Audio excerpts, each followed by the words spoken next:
Kemei 1986 Professional. This is their second model. The first one they brought out was not the Pro. This is the Pro. So when these guys hit me up, wanted to send me the clipper to try these out, I was like, yo, I definitely will. Checking the price tag, these only going for $50. I had to put them to the test, see if it's worth the price or it's as cheap as they're saying it is, you know? So ever since I've been back, I've been using this clipper, just really trying to get a feel for it, trying to see what I think about it, what are some pros, what are some cons, how this will live and who this clipper is for. You know what I'm saying? Also, the merch finally dropped. Got the logo simplified. It's in the middle. It's smaller. Look in the description down below. You should see the images, whether in your phone or on your computer. Check them out. Support your boy. Anyways, get back to the clipper. So, as I said before, I just returned. We're in Jersey. We've been open since the 22nd of June, but I started July 2nd. All that headgear is because, you know, of my underlying illness, and I gotta be super cautious. Since everybody's hair has been crazy this entire quarantine, people have been waiting, people have been trying to get their hair cut. First thing I wanted to try this thing out on is bulk. Could this be a clipper that you can use for all things, a good all-purpose clipper? I am a proponent of specializing clippers, right? But if you're a beginner or you don't want to shell out that much money, it's good to see what can do the job for everything. So the first thing I tested was bulk. Now, I'm used to a certain blade, so I'm used to a great amount of power. I can just mold through the hair really quick, right? My process has been molded to that. These clippers didn't really hold up to my speed. I just need to slow down just a little bit, but it could handle the bulk. Can't go super fast with it, but you know, it definitely, no issues as well. I intentionally posted on Instagram. I didn't say anything because I just wanted you guys to see what it did, see how it performed.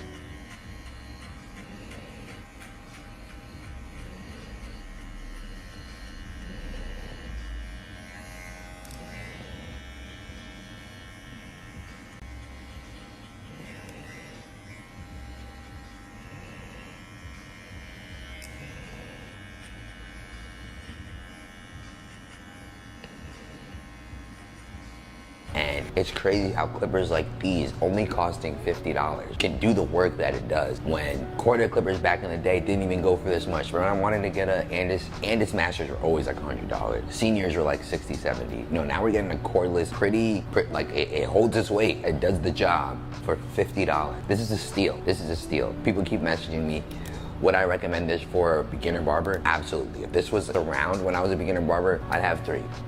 Put the link in the description. It's gonna be an Amazon link. For every purchase you make, I get a little bit of it just to be, you know, transparent. But they did send this to me, but they are not sponsoring me also, so keep that in mind. Yeah, bulk decent, fading decent. So now I'm just trying to look at different things, specific barber things that you may or may not see. Another thing that, you know, is very interesting about this clipper at $50, something that the Barbers doesn't have, that no wall clipper has, and its master doesn't have, is it shows you the battery life. It has a little LED screen there, and it shows power is at 80% right now. And since we're talking about battery life, the battery life almost, like, it lasts extremely long. Not only does it do well performance-wise, but the battery life, it seems to last a pretty long time. It does take 3 hours to charge, so it's one of those clippers where you use for a day, charge it overnight, and then use it the next day, charge it overnight, you know? No, you can't complain about that. Battery life is pretty sufficient. I used it all day yesterday. Guards. This does take wall premium guards, which does mean it takes babless guards as well. I would suggest you get wall premium guards. This is my favorite guards right now. I do not like the guards that this comes with. The 1 and the 2 look like the same guard, and when I saw that, I was like, not gonna try those. How would this do with balding? This does zero gap. It is a taper blade, so if you do have some decent wrist motion, you shouldn't have any trouble blending this from a shaver all the way up to this clipper. This is not bad, and if you want to see my zero gap explanation, I'll put a video up for you guys to check that out. But yeah, this can be zero gap, definitely no problems there. It comes with a taper blade. If you're a beginner, a taper blade is definitely a blade you should probably learn first, and then use a fade blade. It's a more specialized blade in my opinion. It has a similar port to walls and Barbers, but they're all different. Like, you can't interchange them. But on the other end, it has a USB 3, so you can plug it into a computer, plug into a charging port, plug it into your car. Very versatile, can be used in all those situations, and they definitely love that because they market it a lot. So yeah, let's get to a few things I really do not like about this clipper. Everything I said, you know, pretty much solid. It's a solid clipper, but every clipper has their downsides. Now, the weight distribution on this is not the best. It is definitely heavier than a Magic Clip, your standard, because the Magic Clip's fully plastic. This is a metal housing. It's definitely gonna add to the durability, but it's also gonna add to the weight. So, you know, you have your give and take there. I already mentioned the LED screen is dope to have it there. It goes down in 10 increments. I think I first saw 99, then I saw 90, I saw 80, then I saw a 70. That's as low as it got for me.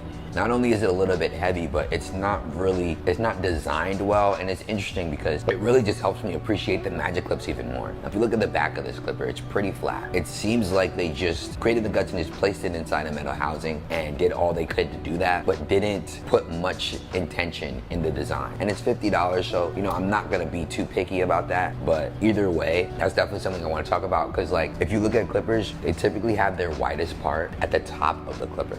The top of the clipper is the widest, and then if anything, it's sustained, and then it gets smaller, because the distance between your thumb and your middle finger is gonna be a lot wider than the difference between your pinky and your palm. So that's why you see all these clippers, they get smaller at the base. This clipper actually has its widest point at this part of the clipper. So you can kind of feel it when you're holding it. So slightly uncomfortable. I have to be aware of it, because since I'm so used to well-designed clippers when it comes to ergonomics, this is just slightly uncomfortable, and the back is completely flat. Don't have any grooves like the wall Magic Clips, and like the wall Magic Clip has a nice little thumb part here. Another portion that you'll see is the hook. I always love a hook. It's perfect to always have a hook on a clipper because I like hanging my clippers. But the one downside to this hook is it's extremely thick. The metal part is so thick that if you look down on it, it just misses the charging port. So like there's not really enough space for the cable to be here and the hook to go through it. So it's kind of tight. You have to kind of squeeze it together. Just something to be aware of. It would have been nice if this hook was just smaller or just pushed back some. If you look at the Barbers or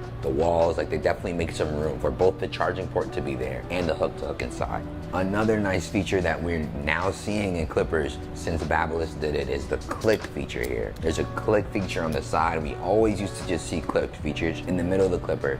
They brought it to the lever, and it's a dope feature to bring down to an affordable $50 clipper. We get premium, innovative concepts put on a $50 clipper. My gripe with this click lever is it is not as effective as the Barbers click lever. It's as if the last click is non-effective. You can't do, the lever play is just a little bit uncomfortable when it comes to this clipper. The click is very sturdy though. You can really feel it. So if you're somebody who needs to remember your place, this would be a really great feature for you to use. I typically use open, close, and halfway. Really wouldn't affect the process too much, but if you're somebody who really needs to know where they put the lever one time or another, very dope feature for beginners. Very dope feature for anybody who uses it really. A subtle difference that I noticed between this and other clippers, typically turning on the clipper, you have to push it down. And I noticed that because every time I tried to turn this on, it wasn't working because it's the opposite with this clipper. And you push it down to turn it off. Now, at first I was like, this is very uncomfortable. I don't like this. What the heck? But if you really think about the direction your thumb is going while you're cutting, if I'm picking up the clipper and I want to turn it on, it would make sense that my thumb would go from the base to go up. Then I want to turn it on, my thumb's already up here, so I turn it down to turn it off. So it was annoying, but I don't know if it's because of muscle memory or if this is just a new innovative way to do it, how intentional that was. I'm not sure. You tell me your thoughts on that. This is a rotary motor that's considered, okay, it should work on wet hair very well. It worked decently. When you have the power compared to, say, an Andis Master, a Barbers FX, or a wall, I've had better experiences taking down bulk and fading with those three clippers. At $50, this isn't a clipper that's really demanding that level of attention. It's not demanding the premium attention that those clippers are. So for me to say this is a bad clipper, it doesn't do what a $250 clipper does, well, I mean, of course it doesn't. I gotta say though, like it's really a nice find. I really do like seeing clippers that you don't really see often. I did look on YouTube, there's definitely a bunch of YouTube videos on this, but I haven't used one up until now. For those who've been hitting me up on Instagram, what do I think? Definitely think it's a dope clipper. For $50, they're giving you the click lever, they're giving you the power, the LED power, they're giving you long battery life. And it's interesting because the wall Magic Clips last for 90 minutes and the wall seniors last for 70 minutes. The more power, the more strain the clipper puts on the lithium ion battery. So they have the same battery, but they have different engines. And with this, it seems to be the same case. Since it's not as powerful as an Andis Master, Andis Master kicks a punch, which is why its battery life sucks. This long battery life Not as powerful a clipper, but definitely gets the job done. For all the clippers I've used, Kemei 1986 professional gotta be the budget clipper of 2020. Thank you guys for sitting at the barber's table. Don't forget to check out the merch. See you guys in the next one.